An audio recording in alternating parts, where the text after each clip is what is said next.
আসসালামু আলাইকুম ওয়া রাহমাতুল্লাহ। আমার প্রাণপ্রিয় মুসলিম ভাই ও বোনেরা, আজ আমি আপনাদের সামনে একটি অত্যন্ত গুরুত্বপূর্ণ বিষয়ে কথা বলতে এসেছি। আমাদের সামনে পবিত্র ঈদুল আজহা। আমাদের প্রিয় ইসলাম ধর্ম আমাদের শিক্ষা দেয় ত্যাগ, ধৈর্য এবং একে অপরের প্রতি দয়া ও সহমর্মিতার। আমরা ভারতে বাস করি, যা একটি গণতান্ত্রিক দেশ। এখানে বিভিন্ন ধর্ম ও মতের মানুষ একসাথে মিলেমিশে বসবাস করি।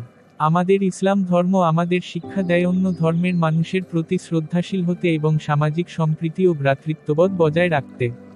কুরবানি আমাদের একটি মহান ইবাদত। কিন্তু এই ইবাদত পালনের সময় আমাদের অবশ্যই কিছু নিয়ম ও নৈতিকতা মেনে চলা উচিত। প্রথমত, সরকারি নির্দেশনা অনুযায়ী আমাদের পরিষ্কার পরিচ্ছন্নতা বজায় রাখতে হবে। কুরবানির বর্জ্য যেন যত্রতত্র না ফেলে নির্ধারিত স্থানে ফেলা হয়, তা আমাদের নিশ্চিত করতে হবে। দ্বিতীয়ত, একটি বিশেষ অনুরোধ, সোশ্যাল মিডিয়া আমাদের যোগাযোগের মাধ্যম, কিন্তু এটি প্রদর্শনীর জায়গা নয়। আমাদের কুরবানির পশুর ছবি, জবাই করার দৃশ্য, মাংস কাটার ছবি বা চাকু ধার দেওয়ার মতো ভিডিওগুলো সোশ্যাল মিডিয়ায় পোস্ট করা থেকে বিরত থাকতে হবে। এই ধরনের কন্টেন্ট অনেকের কাছে সংবেদনশীল হতে পারে, যা আমাদের ভ্রাতৃত্ববোধ ও সম্প্রীতি নষ্ট করতে পারে। আমাদের ইবাদত হোক আল্লাহর সন্তুষ্টির জন্য, লোক দেখানো কোনো বিষয় নয়।